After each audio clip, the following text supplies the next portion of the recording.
जय हिंद बच्चों। दिस इज श्रीमती मनीषा श्रीवास्तव, उच्च माध्यमिक शिक्षक from government higher secondary school Guraiya, Chhindwara, Madhya Pradesh. Today we are going to learn a very beautiful nature poem that is A Tiger in the Zoo, and the poem is written by Leslie Norris. Let's start. Before starting the poem, let's know something about the poem. A Tiger in the Zoo.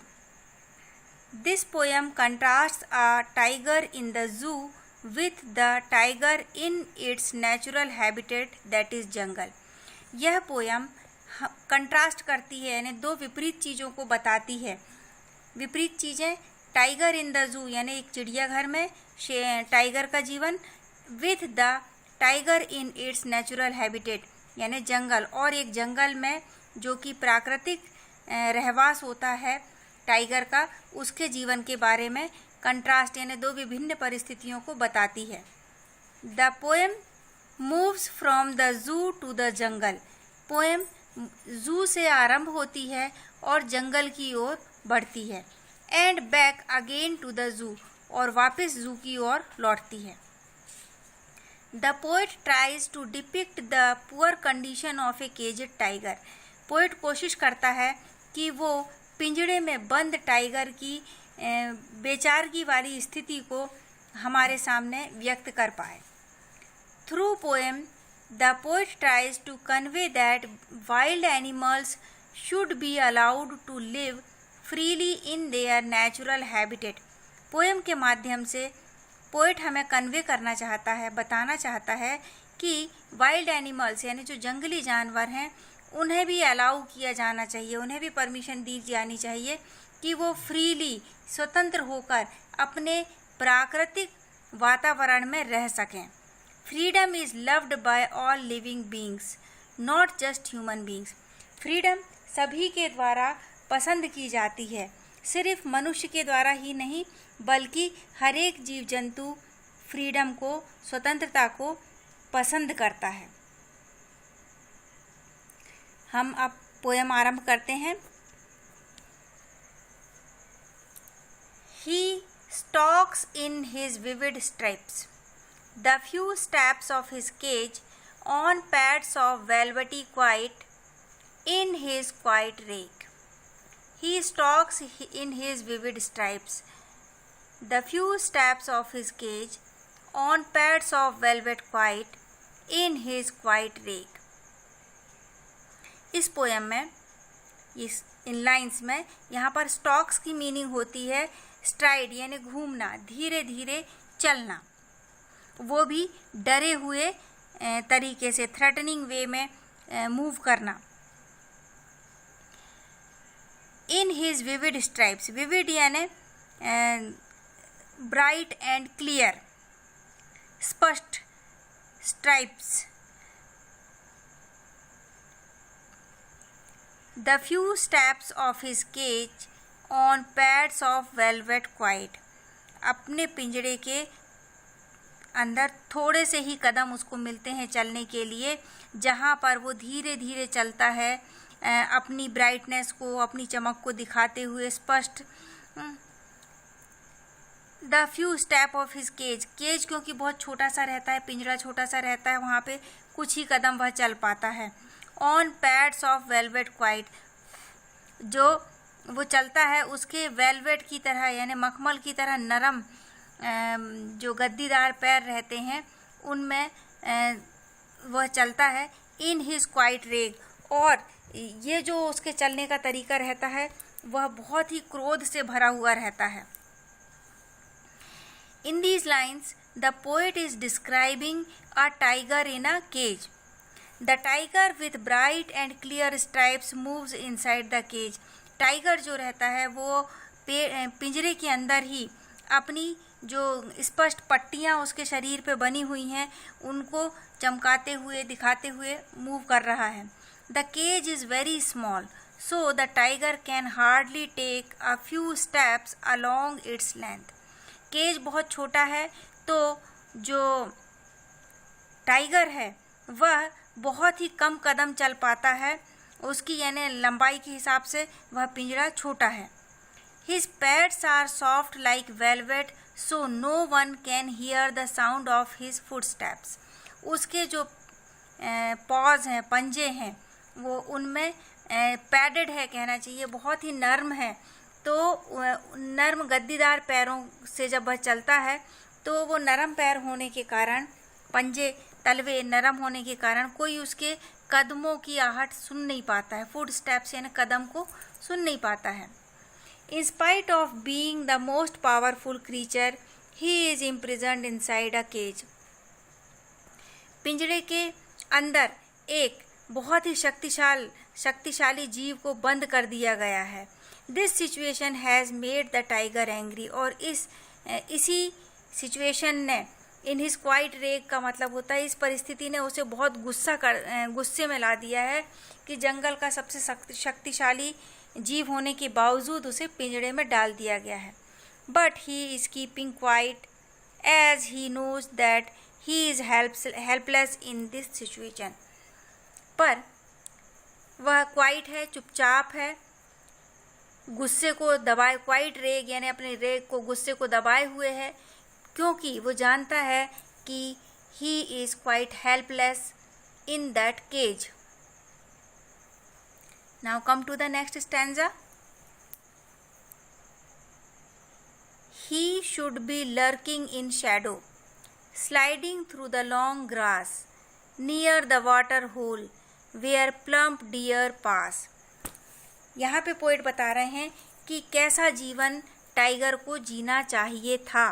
He should be lurking in shadow, उसे छायादार वृक्षों में के पास से, lurking यानी छुपते हुए, hiding होते हुए शैडो में, sliding through the long grass, sliding यानी धीरे धीरे मूव करना आसानी के साथ, नियर द वाटर होल जहाँ पर पानी वगैरह भरा रहता है, पॉन्ड्स रहते हैं, वहाँ पे शेर को अपने नेचुरल वातावरण में टाइगर को होना चाहिए था।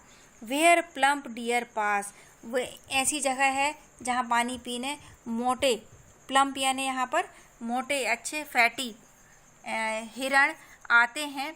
और ये जो है नेचुरल एनवायरनमेंट का पोएट ने डिस्क्रिप्शन दिया है कि कैसा जीवन उस टाइगर को जीना चाहिए था। यहाँ पर पोएम में लर्किंग की मीनिंग है हाइडिंग और स्लाइडिंग की मीनिंग है moving, walking with ease, and the plump meaning of plump is fat. In these lines, the poet is filled with sorrow for caged tiger. In lines में poet जो है वो पूरी तरह से दुखी हो जाता है पिंजरे के अंदर बंद टाइगर के लिए। He feels that tiger should be free in his natural habitat. वह ऐसा महसूस करता है कि टाइगर को अब नेचुरल वातावरण में फ्री रहना चाहिए, स्वतंत्र होकर रहना चाहिए। He should be hiding in the shadow and quietly moving through the long grass near the water hole. Tiger को शैडो में यानी छायादार वृक्षों की छाया में छुपते हुए क्वाइट बहुत शांति से धीरे धीरे लंबी घास के ऊपर से गुजरना चाहिए था पानी के स्थान तक की ओर। He should be waiting for a fat and healthy deer to pass, और वहाँ छुपकर बैठकर उसे इंतज़ार करना चाहिए था कि वहाँ से कोई हट्टा कट्टा हष्टपुष्ट डियर यानी हिरण पास हो। In the hope of getting a heavy meal, और वहाँ पे वो हिरण की प्रतीक्षा करता कि एक अच्छा भोजन उसे मिल जाता। The poet wants to convey that the actual life of a tiger is in a jungle and not in a cage. यहाँ पर पोएट ये बोलना चाह रहा है कि जो नेचुरल लाइफ है, एक्चुअल लाइफ है टाइगर की, वो जंगल में है, ना कि किसी जू में है, ना कि किसी केज में है। Now come to the next stanza. He should be snarling around houses at the jungle's edge, baring his white fangs, his claws, terrorizing the village. अब एक और सिचुएशन पोएट हमारे सामने रख रहा है, ही should B snarling around houses, कि tiger को घरों के आसपास, स्नार्लिंग यानी होता है ग्राउलिंग एंड रोरिंग, यानी जोर से दहाड़ना या गुर्राना चाहिए था घरों के, जो जंगल के किनारे पे, जंगल एज पर, जंगल की एज पे, जो एज यानी किनार पे जो घर बसे हुए हैं उनके आसपास अपनी मौजूदगी दर्शाने के लिए उसे गुर्राना और दहाड़ना चाहिए था। Baring his white fangs, baring यानी शोइंग, दिखाते हुए, शो करना, baring means to show. White fangs, fangs यानी दो लंबे लंबे दांत, sharp teeth, in front of the mouth of some animal, animals के सामान्यतः हम देखते हैं जो कैनिन दांत होते हैं वो सामने की ओर निकले रहते हैं, दो लंबे लंबे दांत, जितने भी मांसाहारी जीव होते हैं उनको उनमें देखे जा सकते हैं। तो अपने दांतों को दिखाते हुए उसे वहाँ अपनी मौजूदगी दर्शानी चाहिए थी। हिज क्लॉज, क्लॉज यानी पंजे और पंजों के बड़े बड़े नेल्स। टेरराइजिंग द विलेज, और टेरराइजिंग यानी डराना धमकाना, तो गांव के लोगों को डराते हुए नेचुरल एनवायरनमेंट में उसे इन सब परिस्थितियों का ऐसी हरकतें करनी चाहिए थी। पर पोएट के लिए ये बड़ी दुख की बात है कि presently the tiger is in cage, he is not in a natural habitat. In these lines, the poet explains what a tiger in his natural habitat should be doing. In lines में poet बताना चाहता है कि जो actual habitat होता है tiger का, उसमें टाइगर को किस तरीके से अपने आप को दर्शाना चाहिए, कि उस समय क्या करना चाहिए टाइगर को। According to him, a free tiger should be roaring around the houses located at the jungle edge. Poet के अनुसार जो फ्री माहौल में रहने वाला टाइगर है उसको जंगल के किनारे जो घर बने हुए हैं उनके आसपास दहाड़ते हुए गुजरना चाहिए। He should be showing his sharp white teeth. उसको अपने तीखे, शार्प यानी तीखे सफ़ेद दांत दिखाना चाहिए। And his claws to terrorise the villagers, और अपने पंजे और बड़े बड़े नाखूनों को दिखाना चाहिए, शो करना चाहिए गरीब ग्रामीणों को, ताकि वे डर सकें। Now come to the next stanza. But he is locked in a concrete cell, his strength behind bars, stalking the length of his cage, ignoring visitors. पर विडंबना यह है कि ये जो टाइगर है वो कॉन्क्रीट सेल यानी कि केज, बहुत ही छोटी जगह जो कंक्रीट से, सीमेंट, रेत, गारे से बना दी गई है, या फिर कई बार पिंजड़े जो लोहे की सलाखों से बना दिए जाते हैं, तो इनके पीछे उसको लॉक कर दिया गया है। हिज स्ट्रेंथ बिहाइंड बार्स, उसकी जो ताकत है वो बार्स, लोहे की सरियों के पीछे चली गई है। Stalking the length of his cage, stalking मतलब होता है moving slowly and quietly in a threatening way, बहुत धीरे धीरे शांति से डराते हुए घूमना। इग्नोरिंग विजिटर्स, और जब वो घूम रहा है पिंजड़े के अंदर धीरे धीरे, उस समय वह विजिटर्स को, जो उसे देखने आए हैं जू में, उन लोगों को इग्नोर करते हुए, नज़रअंदाज करते हुए घूम रहा है। यहाँ पे भी पोएट बता रहे हैं कि ये टाइगर की लाइफ की विडंबना है कि वो नेचुरल एनवायरनमेंट में ना होके बार्स के पीछे है, यानी सलाखों के पीछे है। In these lines, the poet's focus returns back to the angry tiger in the cage. In lines में फिर से पोएट जो है वो बताना चाह रहा है कि जो गुस्सैल टाइगर है वह अपने पिंजरे में किस स्थिति में है। The poet explains that unlike the tiger in the jungle this tiger is not free. Poet ये बता रहा है कि जंगल में घूमने वाले टाइगर की तरह बिल्कुल भी नहीं, ये टाइगर तो लॉक्ड है, नॉट फ्री है, मतलब स्वतंत्र नहीं है, ये जकड़ा हुआ है, ताले के पीछे है।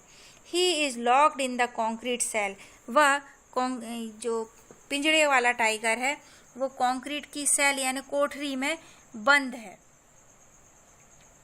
His strength and power is of no use behind the bars of the cage। उसकी जो ताकत है, उसकी जो शक्ति है वो किसी उपयोग की नहीं है, क्योंकि वो तो बार्स के पीछे, बार्स यानी लंबी लंबी सलाखें जो हैं, लोहे की सरिया हैं, उनके पीछे पिंजड़े के अंदर केज में उसकी सारी शक्ति दबी हुई है। He is moving in his cage ignoring the visitors। वह अपने पिंजड़े में घूम रहा है धीरे धीरे, इग्नोरिंग द विजिटर्स, जितने भी लोग आए हुए हैं उसको देखने, उनको नज़रअंदाज करते हुए। Who are continuously visiting to have a look of him. क्योंकि लोग कभी भी टाइगर को देखना बंद नहीं करते हैं और उसके पिंजरे के सामने हमेशा भीड़ लगी रहती है।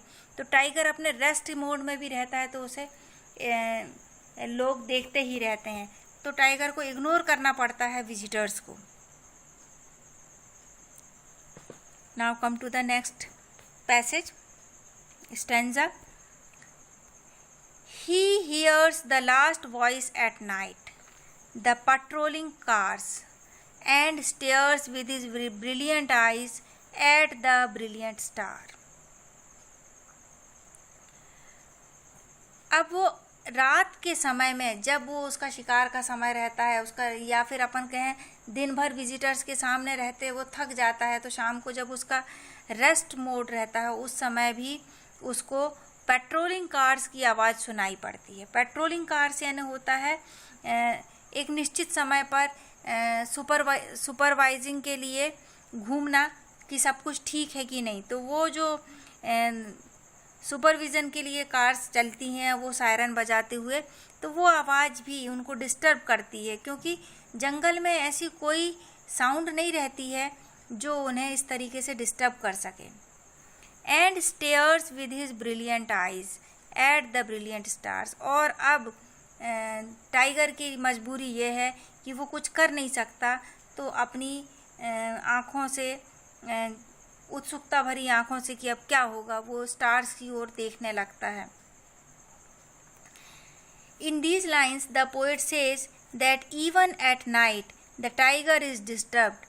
इन लाइन्स में पोएट बताता है, पोएट हैं लेस्ली नॉरिस, वो बताते हैं कि रात के समय भी जब सभी कोई रेस्ट कर रहे होते हैं, टाइगर को डिस्टरबेंस सहन करनी पड़ती है। He hears the last sound of the patrolling cars of the zoo officials। उसे जो जू में ऑफिशियल्स यानी जो जू के ऑफिसर्स रहते हैं, जो पेट्रोलिंग के लिए, सुपरविज़न के लिए निकलते हैं कि सब ठीक है कि नहीं, उनकी कार के साउंड को भी सुनना पड़ता है। The tiger stairs at the brilliant stars shining brightly in the sky with his brilliant eyes which hopes for freedom.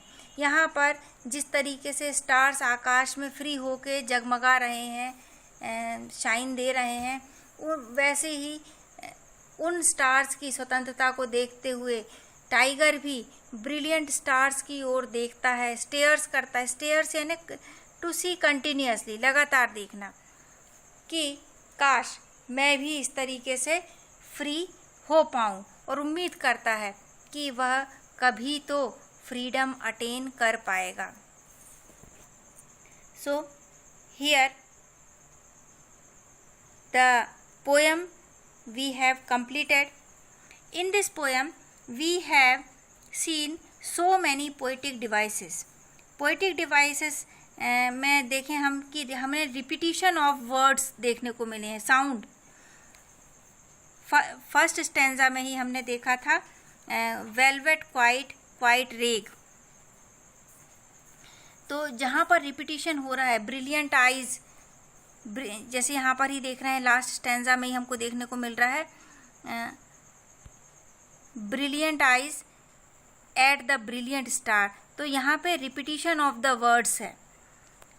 ऐसा जैसा हिंदी में भी होता है, अलंकार जब हम पढ़ते हैं तो वो अलंकार जो है वो पोएटिक डिवाइस है। तो पोएटिक डिवाइसेस जो यूज़ किए गए हैं इस पोएम में, उसके बारे में मैं चर्चा कर रही हूँ कि ब्रिलियंट आइज ब्रिलियंट स्टार, यहाँ पर डबल ब्रिलियंट का यूज़ किया गया है। मतलब इस पोएम की सुंदरता को बढ़ाने के लिए यूज़ किया गया है। तो इस पोएटिक डिवाइस को बोलते हैं रिपीटिशन या पुनरावृत्ति। हिंदी में यदि हम बोलेंगे तो होगा पुनरावृत्ति। फिर और चीज़ देखने को मिल रही है हमको कि बार बार सेम साउंड का रिपीट हुआ है। तो वो सेम साउंड जो रिपीट हुआ है उसको बोला जाता है एलिटरेशन। एलिटरेशन हमको इस पोयम में देखने को मिलेगा। He stalks in his vivid stripes, ये फर्स्ट पोयम की जो फर्स्ट लाइन है उसमें ही देखने को मिल रहा है। He stalks in his vivid stripes but he is locked in a concrete cell. तो एस stalks in his vivid stripes, ये फर्स्ट लाइन है पोयम की, इसमें एस साउंड का रिपीटिशन है। तो जहाँ साउंड का रिपीटिशन होता है वहाँ पर एलिटरेशन फिगर ऑफ स्पीच होता है। एलिटरेशन यानी होता है अनुप्रास अलंकार, जहाँ साउंड का रिपीटिशन देखने को मिलता है। यहाँ पर हम ये देख रहे हैं कि टाइगर को कई बार ही करके संबोधित किया गया है। जैसे लास्ट स्टैंजा में ही हम देखते हैं, he hears the last voice at night. यहाँ पे ही जो है यानी पर्सोनिफाई किया है। जब हम किसी व्यक्ति को संबोधित करते हैं तब ही अथवा शी का यूज़ करते हैं, पर यहाँ पर टाइगर कोई व्यक्ति नहीं है। जब हम कोई निर्जीव चीज़ को या फिर किसी जीव जंतु को पर्सन की तरह संबोधित करते हैं तो वहाँ पर एक और फिगर ऑफ स्पीच देखने को मिलती है, उसका नाम है पर्सोनिफिकेशन। तो यहाँ पर ये जो ही है, ही टाइगर के लिए रेफ़र किया गया है। तो इस तरीके से हम देखते हैं कि हमारी जो पोयम है अ टाइगर इन द ज़ू, इसमें बहुत सारे पोएटिक डिवाइसेस का यूज़ किया गया है, जिनमें से है रिपीटिशन, एलिटरेशन, पर्सोनिफिकेशन। और इस पोयम की राइमिंग स्कीम है। In the first, second and fifth stanza we find A B C B. देखिए, नाइट्स, कार्स, आइज, स्टार्स।